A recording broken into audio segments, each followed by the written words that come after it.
director of Midsummer Scream, Rick West.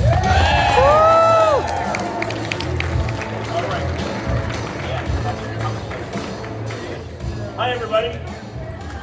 Hi, everybody. Hi. Rick West. We're almost there. I'm not going to cut you any slack. We're almost there. Everybody tired? Yeah. The monsters are like, no.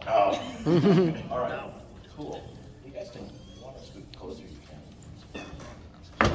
So fanned out and so official looking up here.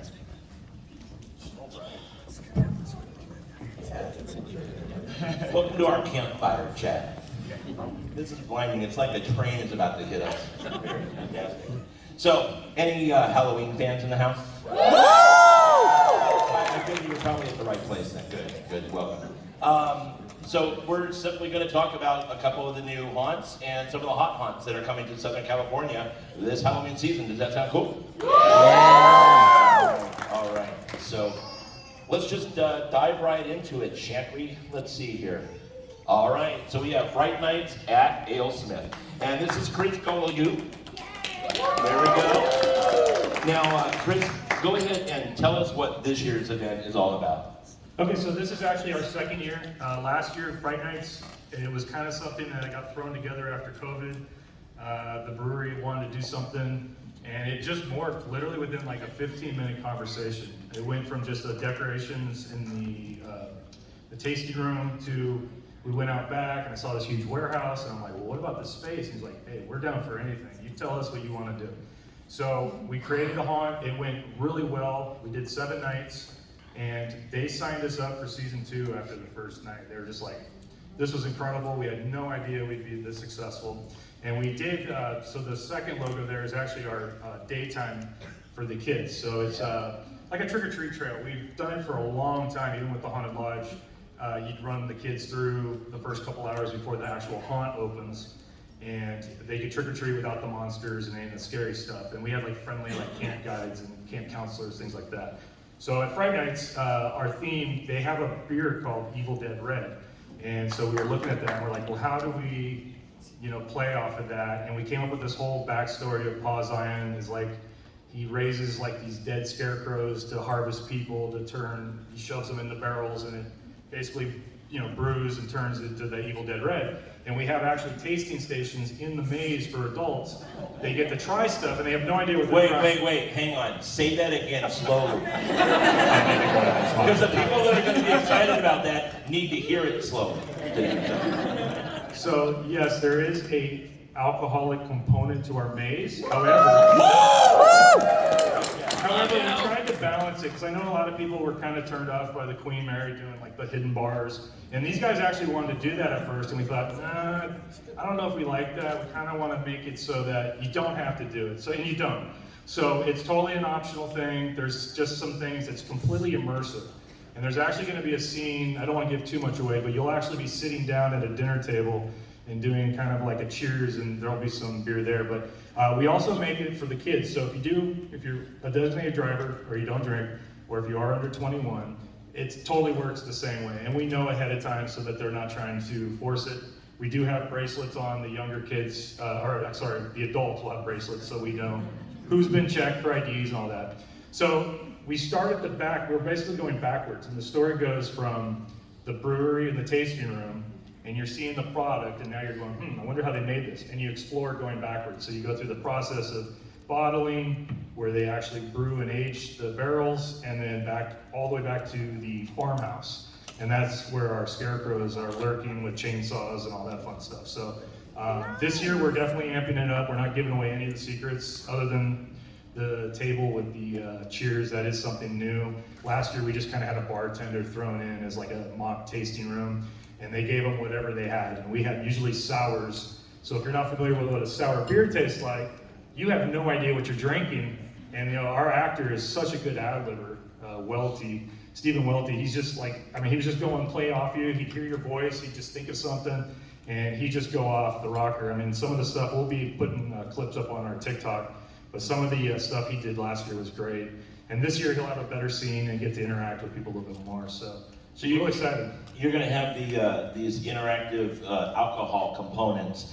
in the trick-or-treat trail for the parents that have had it with all the kids, right? No, so what we're doing this year that's new is we're doing the haunted beer garden. And so before you even get in the maze, you do the check-in, and then everybody gets to go out to the maze, or I'm sorry, the beer garden. And in the beer garden, we're gonna have pumpkin carving and kids coloring sheets, things like that, so they have something to do before they actually go through the haunt and trick-or-treat. And it's kind of similar to what they do at like SeaWorld and other theme parks, where we have stations set up throughout the maze. So not only do they get to see a maze and kind of get them transitioned to get ready to do the scary thing one day, they also get to get candy and they have something to take home, some stickers and things like that. So that's awesome. We're just trying to get the whole demographic and not just focus on the older folks. And for as far as the drinking, you do start off with either a pint or you can wait till afterwards. You don't have to drink it right at the beginning, but we do have that nice beer garden we're gonna do that.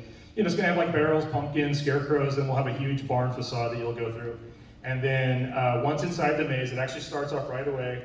That's something new this year, that our pre-show thing will have like a taster kind of thing. And then in the maze itself, there will be 2 different portions or interactive areas that you'll get a sample. And like I said, you don't have to, you can keep going. So if you don't drink or you're with little ones and you don't want to get held up, you can just keep going through the haunt and the actors will just keep going. It's not going to be a distraction at all, and that's our goal. Yeah, that's cool. So this is nothing new to you. Like these, I think, some of these are older, right? From yeah. So this was last year. Like the one on the far right, the red one, that was actually just our promo we shot. I actually shot that in my backyard. The one in the middle, that was one of our last night shots. That was the end, and that's something new we added too this year. We're actually going to have a Reaper's Row, which is a viewing area of all the chainsaw action. So you can come back with your pint of beer and you'll be disguised, hidden behind a fence with jute and things so they can't see you. Oh, that's great. And with lights shining out to blind them, but you'll get a few, first-hand view of what's going on. And this guy, Ty Avila Pierce, he's like probably one of the best chainsaw actors in America, and I'm not even kidding. I would give you a refund if you come down and tell me he's not. I mean, it's that good. His energy, I think 3 years ago, he like almost broke his leg. And I'm like, you got to get out of the maze. And he's like, absolutely not. We got 3 more nights. And that guy like duct taped his leg with like a rod and kept going. So the guy is a menace, and I love him. He's like a brother to me, and he loves his stuff. He lives for it. And then the far left, that was a promo we did for the trick or treat. That's actually one of the kids that went through, and his parents were willing to let him be in the image. So I like the picture, and I'm like, that's a good place. We can plug some things in there. And that's kind of the look. So it's more like kidsy stuff, like you can see in the daylight hours, or maybe a little bit of the lighting. But it won't be too scary at all. In fact, the way the warehouse, it doesn't really get dark till about 7 o'clock. So as you see the hours there, 2 to 6, it should be well lit. So there should not be any kids running out. We had a couple last year, it's just because they didn't know. And then once they started going, they realized there's candy involved, so they hang around. That's awesome. And Chris has been haunting for a long time. Chris, how long have you been haunting? Giving away my age. I started back in 1991. I was 11 years old, so that's awesome. I've been doing this a long time. Started as a home haunter, like most of these guys, most of you that are in the haunt business. And just one day, I tried to figure out how I could do this going pro without losing the farm, and we found a niche that works. I mean, we do a lot of rental stuff that seems to be working really well, but pairing up with a partner like this, that they help absorb the blow, especially the financial blow of things, it helps a lot. A lot of people don't realize the undertaking when they try to go pro and start a haunt, especially if you build it from the ground up. I mean, we know people that have lost everything, even their house, their wife, their husband, whatever. So it's very taxing on you. So I would advise you, if you're getting into this business, do your research, talk to one of us. You can talk to me anytime. I know some people have DM'd me. I'll let you pick my brain. I don't want to see anybody lose, everything. It's a tough business. I know it's easy to drive by and you see, 1,000 people in line somewhere it's like $20 and you're doing the math. It doesn't work that way. There is so much behind the scenes, just like the show here. A lot of guys think they can go throw a convention together. There is so much behind this, and you guys don't realize all the undertaking. And I don't mean just you, but there's people out there just like, oh, we can make a ton of money doing this. It's not the case. And these guys are the life and blood of some of the actors you see in our haunt. They're the reason we're successful. They make everything. I mean, if these guys were out of the maze, I think people would just run through and be like, whatever, it's like a decored house. But these guys are my living blood, and I love every one of them. That's awesome, man.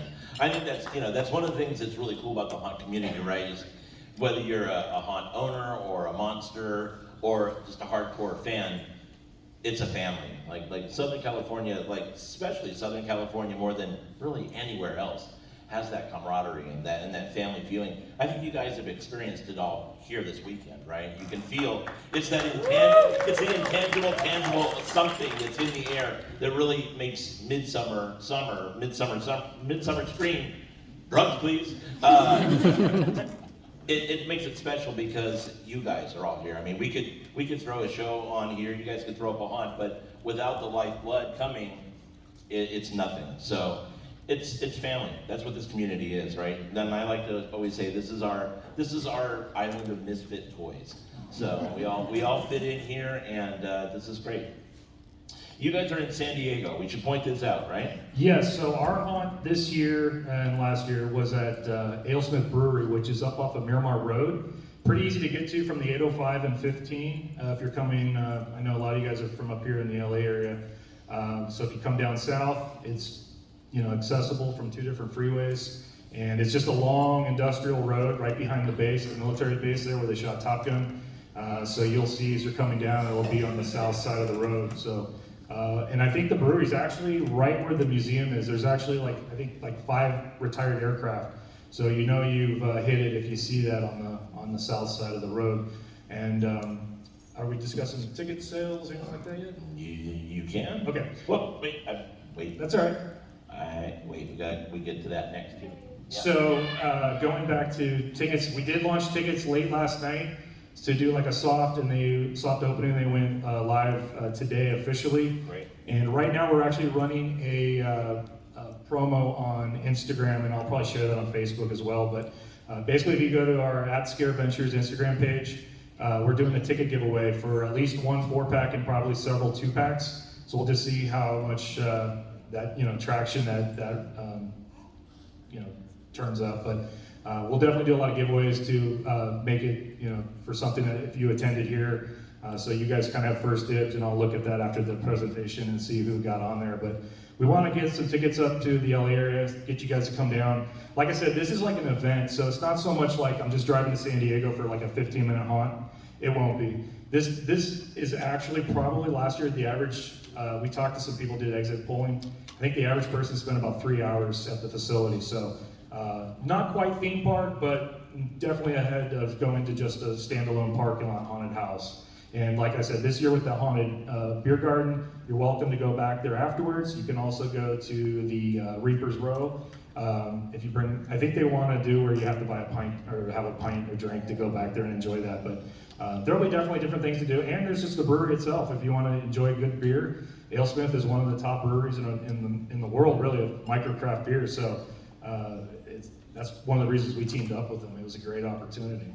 We love being scared. We love scaring people, but there's nothing better than watching people get the shit scared out of them. So absolutely, everybody's excited about Reaper's Row, right? That's good. So we did it. I think like 4 years ago at the lodge, and it was kind of an unofficial viewing area, and it just kind of built up over each weekend. And we had a weekend where I couldn't even believe it. I couldn't even get through the exit. I'm like, guys, we got to keep this clear. This fire marshal's going to have a field day with this.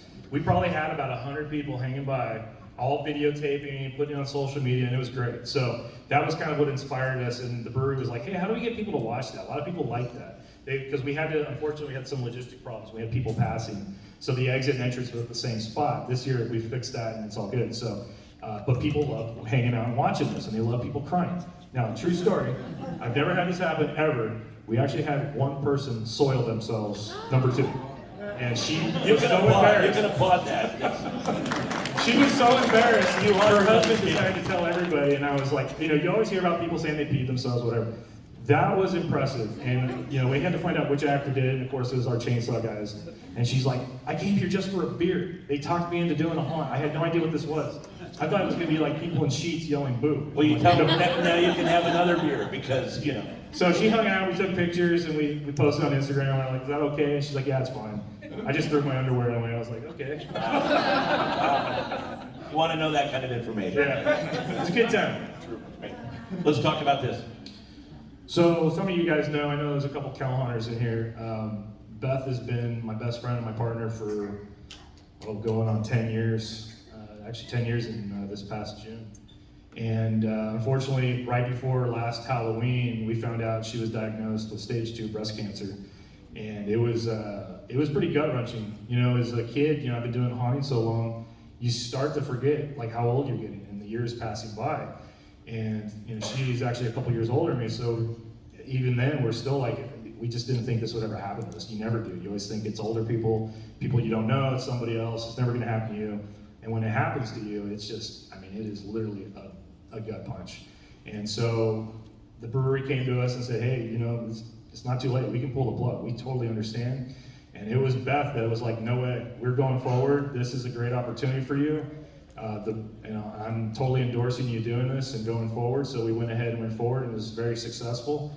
But none of my haunts have been as successful without her.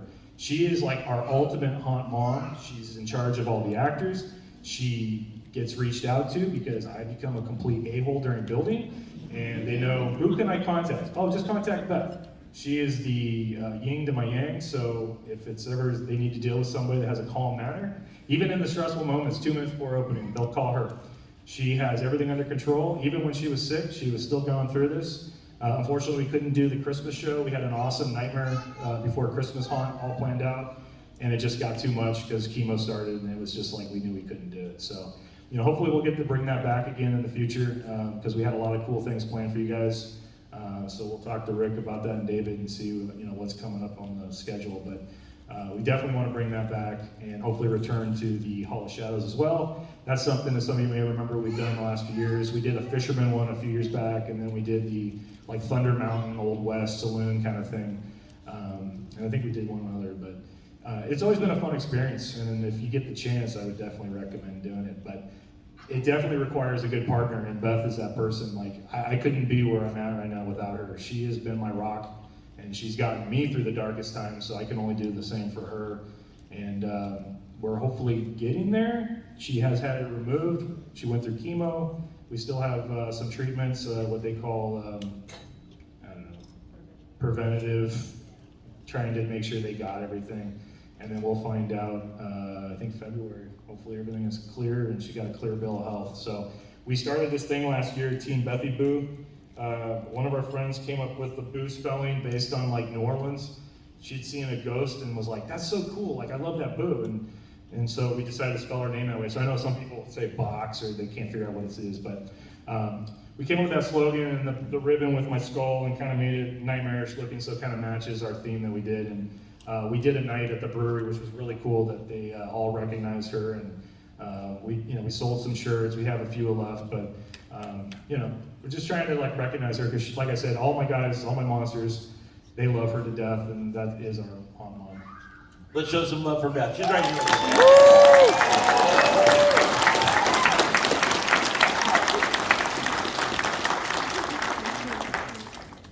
All right, so there are your socials. Make sure you guys take pictures of the screen there so you can follow them. And one thing I do want to mention is I've known Rick now, I want to say TPA was 2000? 800 years. Yeah, so it's been a while. And, this guy will text me literally at 2 a.m. in the morning to check on Beth. Like we've built a really good friendship, and I'm very grateful for that. I mean, it's been nice to have somebody in the industry that, not very close. We're obviously about 120 some miles apart. But he'll always check on us, make sure she's doing good, make sure I'm doing okay and holding up on my end. And I appreciate, Brick and David checking in on us, and obviously having us here today. I appreciate it. Thank you. We appreciate you guys. Thank you. So here is our socials. Like right now, Beth is actually streaming on TikTok. So we were actually doing a live stream, and I'll try to save it and repost it because we weren't sure if anybody was going to record this. But the contest is running on 2 different platforms, on Instagram, which is Scare Ventures, and then SV Haunts. And the only reason it's called that right now is because we were doing some multiple haunted houses. That actually may change to Fright Nights, but if you follow SV Haunts, it'll just roll over to whatever it changes to. And then we do have a page set up on Facebook, Fright Nights at AleSmith. And then of course, scareventures.com, our actual website. And then that will be updated, I think, at the end of this week to have all of this year's info once we got everything locked in. But we know opening night is October 14th. Tickets went on sale last night. So you can go ahead and check that out. There is a deal we're going to be running for a 4-pack, so you can save some money. And then the kid thing, I believe is only like $10, and you get a bag of candy, and I think the pumpkin was a couple dollar upcharge. And all of the funds for that go to the Anvil of Hope which is AleSmith is their charity that they're part of. They do mostly at Christmas time, but we decided to add an element for Halloween. So any of those, you can follow us. TikTok, we will be streaming live each night we're open. We're gonna set the camera up in different sections to show some scare zones for people that can't make it. If you're familiar with TikTok, I mean, we have people watching from like Germany, Japan, it's everywhere. So it's kind of cool to showcase your work to the world because it's really a good platform to use. And I think it'll be fun just to show some scary actors, doing their thing and kind of showing it, maybe not for maybe more than an hour or so, but just to give a tidbit of what's happening and to showcase our home. Awesome, man. So let's go to San Diego, huh, guys? Very good. Oh, from San Diego to the middle of the desert. How many people are familiar with Fear Farm? How many people have been in the Hall of Shadows this weekend? And how many people saw that big ass one in the corner that almost touches the catwalks? That's Fear Farm. That's their monstrosity. And that's actually the biggest facade we've ever had in the Hall of Shadows. It's unbelievable. We walked in during install and the thing was almost done and I said, Rick, your problem is you have no vision, you have no drive, there's no creativity. It was beautiful. It's wonderful. Wonderful. Well, tell us about what you guys do out in explain to the folks where you guys are and what you do. So, Fear Farm, we are out in Phelan, California. Most people do not know where Phelan is because we are a small town out in the middle of nowhere. But we are just north of Hesperia, Victorville, that area. We're about 10 miles from there. We're located on a farm, an actual farm with pigs and chickens and all that stuff. We have all that stuff.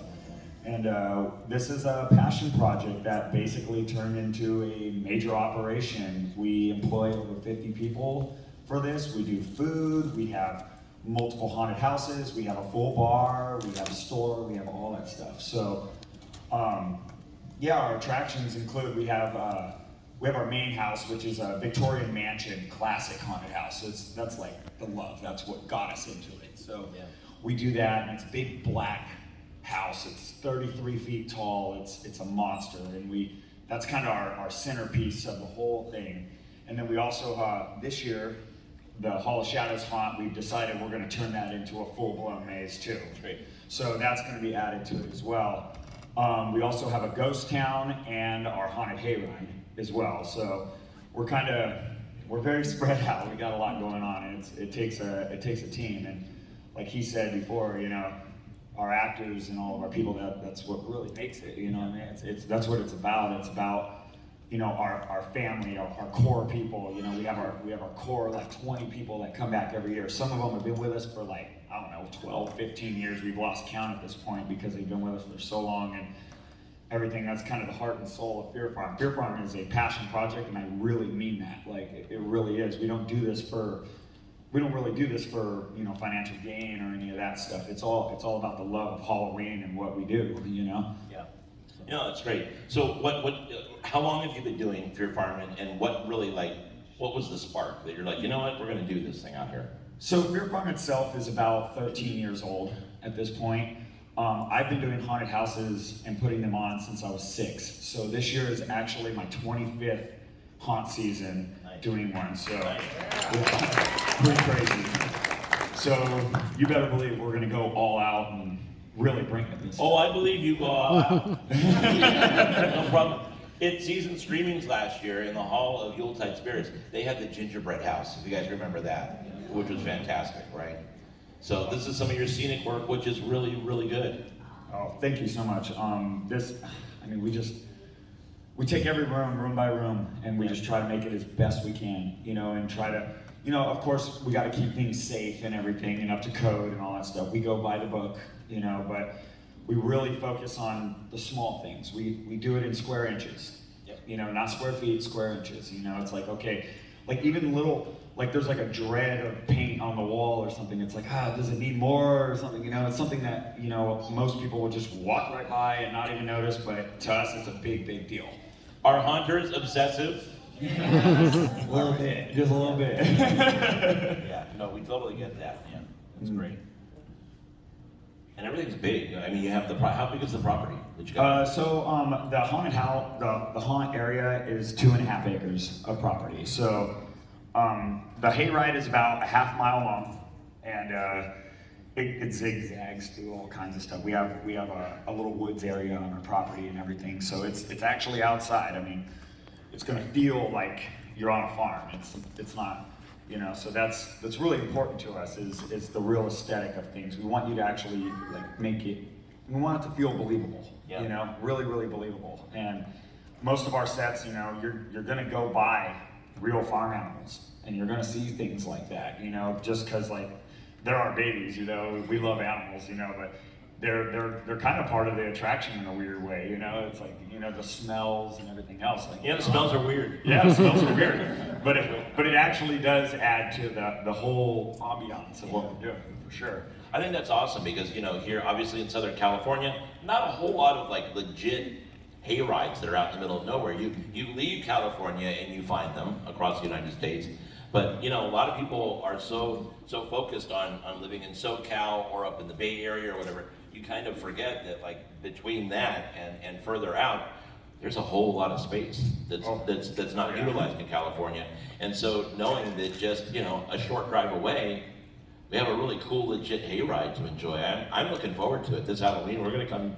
I've only seen their work in you know, the Hall of Shadows and also at season screenings. So we're going to go for the first time this Halloween season and see what they're doing, because your stuff is crazy. It's really good. Thank you so much. And like I said, that's a team effort. You know, usually all the ideas start with my dad and I sitting at the dinner table will be like, you know, it'd be really funny if we did this to somebody, and then we try to make it into something that's real. So, I mean, it means a lot, you know, hearing that kind of stuff for us. Yeah, for sure. no, I think it's great. You guys approve? You like what they do? Woo! And you will have time, like, if you haven't seen what they've done in the Hall of Shadows, you'll have time after this. Make sure you get down there and check it out. It's legit. It's crazy. All right. How many people have been to Castle Park in Riverside? Yeah. I grew up as a little kid going there to play miniature golf, and even more importantly, the big castle there used to be like the mother of all video game arcades. So I grew up going to Castle Park. I've actually never been to the Halloween event known as Castle Dark at Castle Park. Oh, this is gonna get tricky. All right. But it has changed hands over years, and there have been different approaches. We have the brand new pair of hands that it's in now, and this is Joey, and he's going to talk to us about what's coming this year to Castle Dark. Hey guys. We are super excited. We are doing a brand new look for Castle Dark this year, completely starting at the entrance and going with a whole story concept for the whole attraction this year. So we're going to talk about 3 brand new mazes that we have this year. What? We're going to get, these guys are Of important. course, yeah. Hold on, let me tell you about Very that. important. So this is our brand new creative team for the park. Myself, Brian, Mandy, and Casey. You guys are out there somewhere. Where are you guys at? You're out there somewhere. There you guys are. I see fingers in the air. I see, man. Yeah. Oh, Mandy's here. Yeah, that's okay.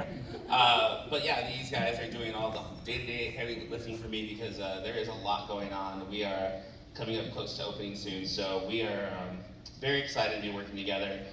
Some of us Casey comes from years and years of experience. Brian worked with me over at Speed Zone's Haunted Mini Golf last year, so we're very excited to be on this team. Yeah, awesome. All right, let's get right into it. All right, our first brand new maze is Jinx's Fun House of Terror. This is going to be a brand new maze in the park. It is going to be a fun house featuring a mirror maze and quite some other fun new surprises that we won't get too into detail with. But Jinx is our signature clown at the park, along with his partner Havoc. So you'll be seeing them run around the park, and this will definitely be something fun. It's going back to a more retro approach to the haunt industry, if we all remember in the 90s how we used to do our haunts back then. So you're going to be going back to a lot of black light lighting and stuff from that. So that's going to be a fun new maze. That's awesome. That sounds really good. The house next door, with everyone knowing the 80s is in right now, so we are doing a party set in 1980s. And as guests, you're going to come in and find that this house is throwing a pretty cool party. You're going to see a lot of retro decorations, but as you make your way through, there are some secrets in the house that you're going to have to explore, and in the end, you'll find out what the true evil is inside this house. Wow. That would be the clothing we wore in the 80s. You're going to see a lot of that fun. There's a lot of fun costumes in that one. That's gonna be fun. And then this is the main event right here. This is Morgana's Revenge. Castle Park is home to Merlin's Revenge, which is our main roller coaster and character Merlin in the park. Morgana is the evil sorceress who has finally been released, and she has taken over the entire park. She has released an army of medieval characters in the maze, and as you go through the maze, you're going to encounter, as you visit our booth, you'll see dragons and some other cool creatures and trolls and stuff. So it's going to go back. Very World of Warcraft style maze. I like it. Yeah, there we go. Yeah, you can clap for that. We also have two brand new scare zones. We have Medieval and our Midway. They are the large, we're literally turning the park into two giant scare zones. What makes this very unique is these two scare zones can also interact with the mazes. So what talent can be running from the streets into a maze and back from the maze into the streets. It gives our talent a big diversity of experiences. And we have a very special surprise for you. So somewhere out there, under your seat, there are four tickets out there. There's four packs of tickets if you look under your seat. Wow. Some of you guys are winning tickets today. Go ahead. It's like we're in church and everybody's going down the hill right now. And if you get them, go ahead and hold them up.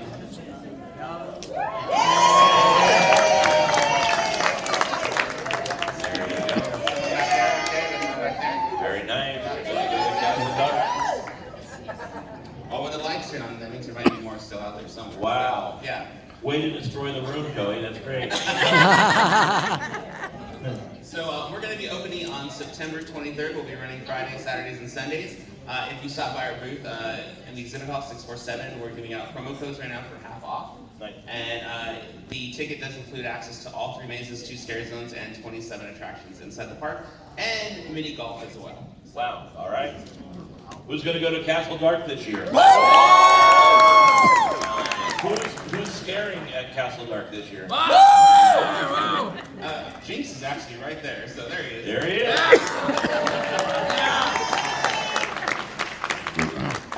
All right. Well, thank you. Thank you for being with us. That's exciting. Thanks for having me. You bet.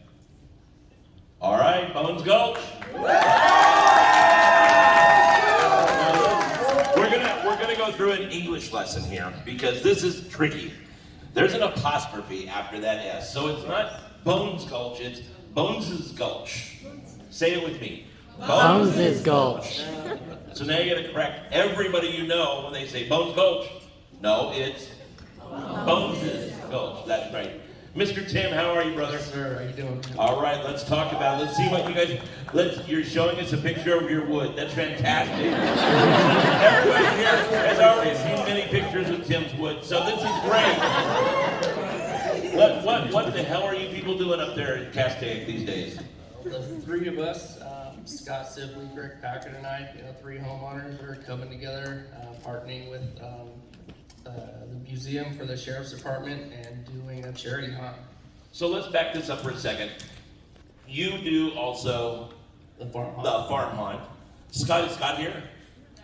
No? He's in our booth. He's at the booth. He's a good man. He's a good man. Scott Sibley, who did Beware of the Dark Realm for, 50 years, right? A million years. He is partnered with Tim. And then the third component of your show is? Greg Packard. Greg Packard. I think that Greg Packard is probably in the house, right? Yes, There he is. And also, Greg and Tim have been very instrumental over the years of bringing all of the amazing entrances to Hall of Shadows to life for us also. So give these guys some love for that. All right. So actually that's cool. That means it's pictures of all three of your wood, I guess. Yeah. Let's move on, shall we? All right. So we got framework. So here's what's cool. This is like such a brand new hunt. Most of the pictures, in fact, all the pictures we're going to see are what they're doing up there, and it's pretty phenomenal. As I was putting it together, it looks like any construction process. Anybody that builds haunts looks kind of the same. But let's talk about the conditions. What's your average temperature up there while you're building this haunt? It's been about 100, hovering 100 plus every day.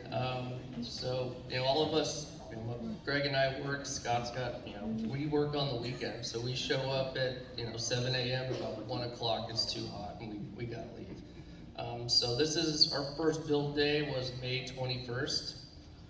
So what you're seeing here, there it is. We've been about 2 months and we've got quite a bit done. The haunt itself is located at Jack Bones Equestrian Center in Castaic. We're about 3 exits. We are 3 exits past Magic Mountain right off the 5. And we're about 5 minutes off the freeway. That's nice. Now, tell us the story again. How were you approached to do this project? How did it come about? So Scott approached Greg and I prior to, it was 2020, if we'd be interested in doing something more. Scott was inquiring with the city of Santa Clarita to see if they would donate, a piece of property, anything to get in so we could do something.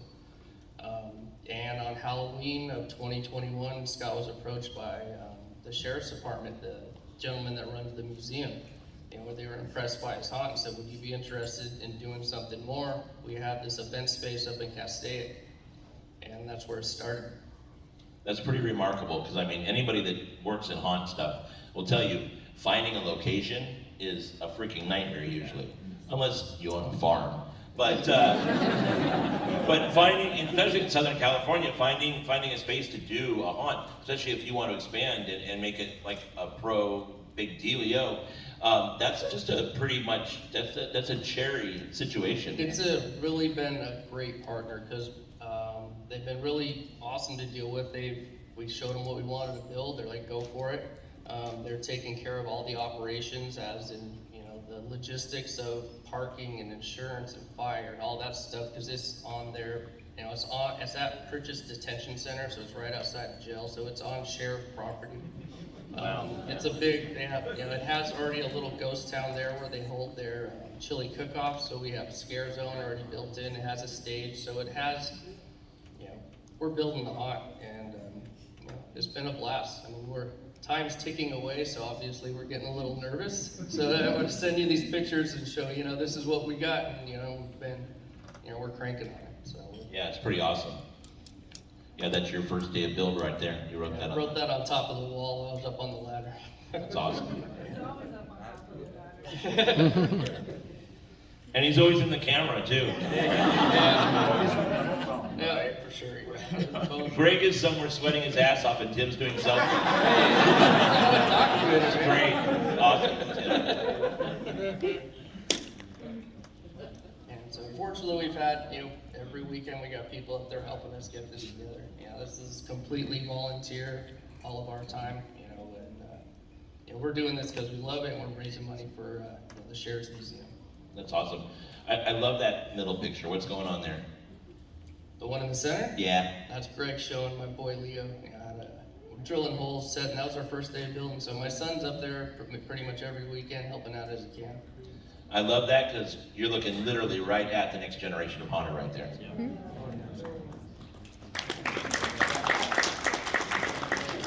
Now, let's talk about this, because I went through his pictures and I'm like, okay, I've seen so many pictures of Tim's wood. You're still laughing at that, it's so old, okay? So not your wood, never mind. Anyway, but I noticed, you see the framework, you see the facades going up, and then suddenly there's all this rock work. And any haunter will be like, where the hell did you get that cool rock work? Yep. Let's talk about that. All right, so it was us, me and Greg were driving to get a beer, actually. And we drove by a parking lot, one of the studios, and we saw it all parked out in the parking lot.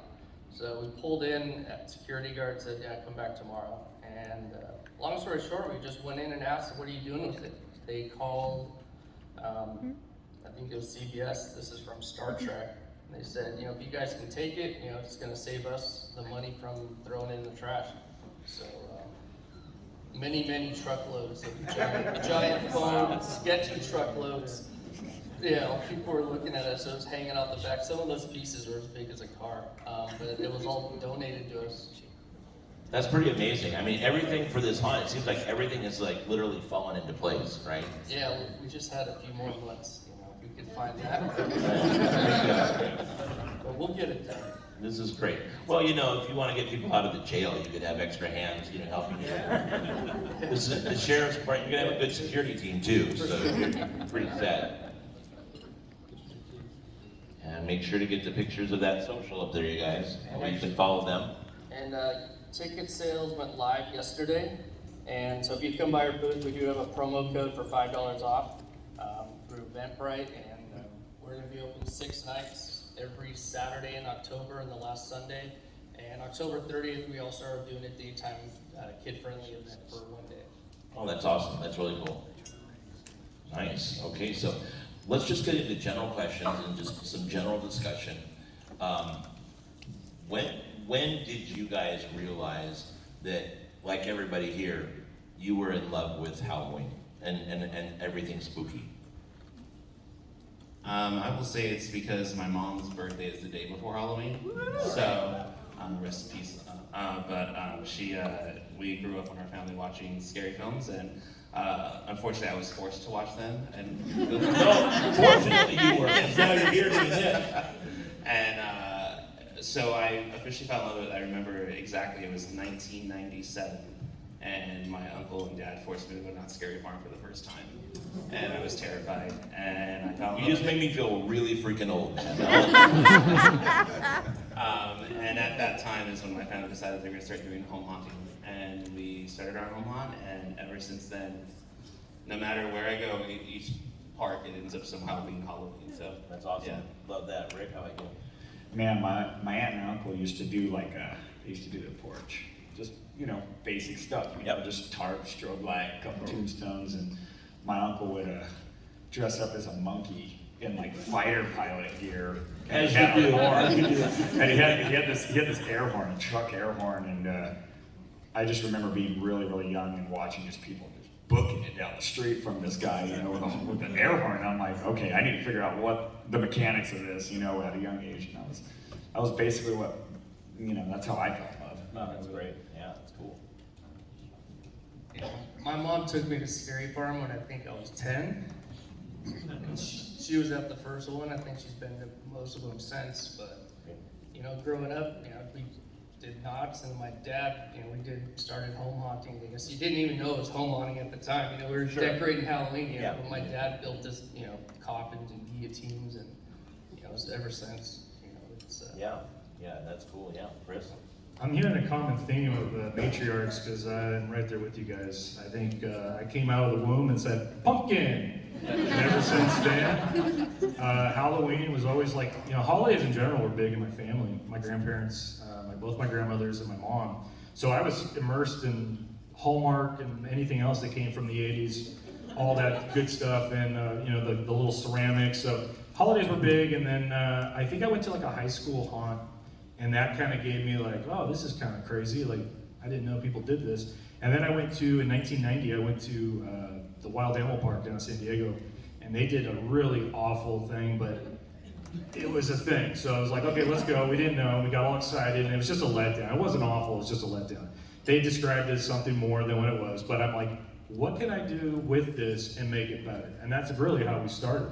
I did my first little haunted trail in 1991, and it was inspired by the year previous that the Wild Animal Park actually did something called the Haunted Trail, and we just kind of ran with that.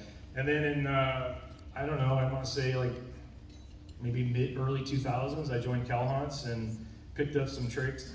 We trade traits and some effects, and the Myers. It was a good group of people, and it made me feel like, okay, I'm not the only weirdo out there. There's other people like me, and they embraced me, and okay, let's go with this. And that was kind of what helped me get me from home haunt to pro, was just finding out there's more people like me and getting that encouragement to grow. Yeah. And so for Cal Haunts, I'll always be in debt to, just because that's my beginning. I know I haven't been to a meeting in like 45 years, but I will get to one soon. I think I had a good reason why we didn't do this year. So, but we'll be back, and like I said, that's family to me, just like MSS. Lots of Cal Haunts here, right? Yes? Yeah. It's awesome. It's hard to see, but I just realized, holy shit, it's Diane Meyer right there. It's a long-running joke. Sorry, guys. So the question that I'm thinking that some people may have is, how do you make that jump? Like you're doing your pro haunt, you're dressed up like a monkey fighter pilot on the porch, and you realize, I really want to make a go of this and turn this into a thing. So what do you do to make that jump? Well, I will say I started off as a character at Universal. Yep. And then all of a sudden it just happened I fell into joining their production team with John Murdy. And once I fell in love building with them, I was like, okay, I'm gonna do this this is my career for the rest of my life. And working on the Walking Dead attraction, and just once I left Universal, I was like, I'll try some other entertainment, and did great with Lodge, and I was like, well, I kind of want to go back to Halloween, and here we are. So we're at Castle Dark now, and I feel like once you do your home haunt, and you really get into it, and then you start following, I don't know, like TPA videos, grew up watching that, and you just really want to learn how to do that and build. And I think it was it Season of Screams, the DVD that when that came out, that's where I was like, okay, I want to do this as a pro. Yeah. And that's where I started my journey on learning how to do it. Yeah. Now you're kind of in a unique situation, right? Because you it's a home hunt, but pro hunt on your homestead. So Hey, we have the space. That's so right. we're gonna use it. I don't have to pay rent. yeah.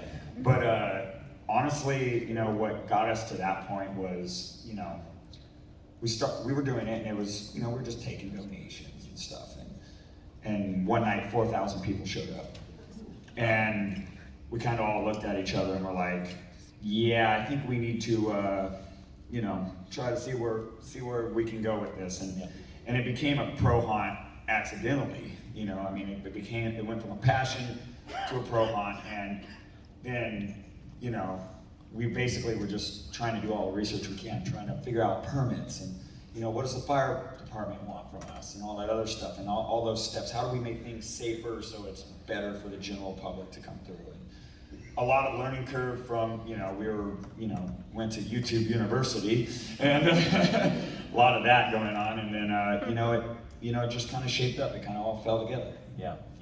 You hit on something that I want to comment about. You said YouTube University. That's like no joke, because you look now at the younger haunters. If they want to know how to do something, how to create a widget, all you have to do is type that in the search, and you have a million different videos on YouTube about how to make said widget. And so I think that's very apparent in the Hall of Shadows this year. We haven't had a Hall of Shadows here in 3 years, and so seeing everything being built and seeing everything come to fruition, it just really struck me as I was watching it all go up that everything is just like leaps and bounds even beyond what it was in 2019 when we had the hall in there. So the level of sophistication is really growing as younger haunters and older haunters really have anything they want to learn at their fingertips. And so I think that is really cool, and it's really kind of setting us into a warp drive at this point. And the question is like, where does it end? Because the line between amateur hunt and pro hunt is becoming very thin and very blurred at this point. General public, people that come through, a lot of them are going to compare what we do to films and stuff they see on screen. So we have to step it up. Yeah. We have to be the best we can be, just so that we can get the approval rating of it. I think there's all these, Disneyland and everything else, and we do get compared to that, whether we like that or not. You can make a positive out of that, and that just fuels your drive to make it as good as you can be. Yeah. Yeah. No, I think that's really cool. That's very cool. I can't wait to come out and see. That's going to be great. Tim, how about you, man? How do you go from the front yard to bigger and crazier things? This opportunity, it came, going pro, and of course I think every homeowner has thoughts of it, the stars aligned with this one. This place, the location is 3 miles from my house.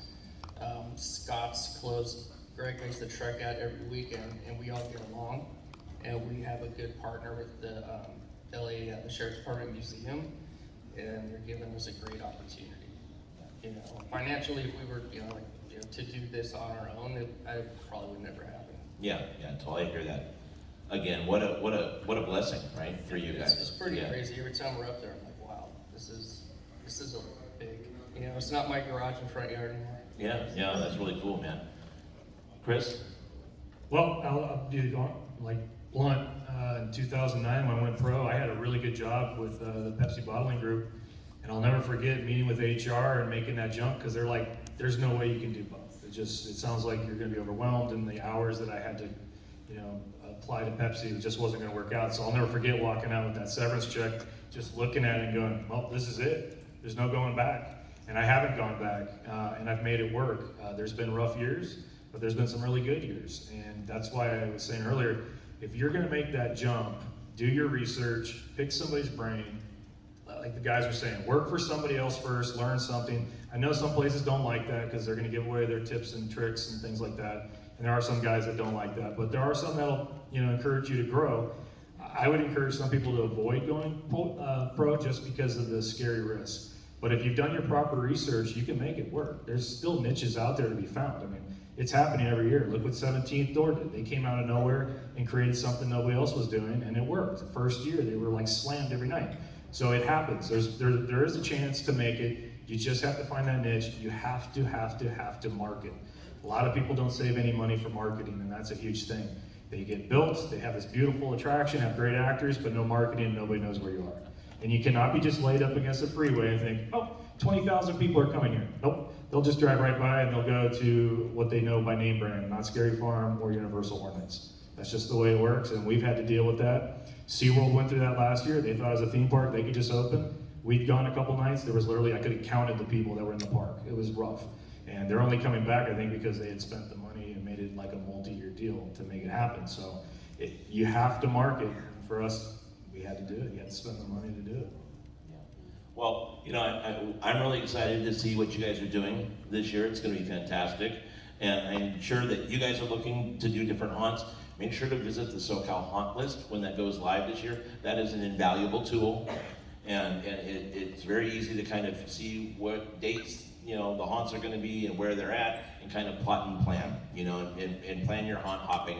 That's become a thing. And so I encourage you to get in the car and do a little driving. Gas prices are coming down. And drive around and support these guys and show them the love, because if we don't show up, they're not going to exist. So we got to do that. And I thank you guys so much. This has been a really nice chat. I thank all of you guys for coming in and spending part of your afternoon. Woo! Thank you so much. Now go out there and enjoy the rest of Midsummer Scream. Thank you so much, you guys.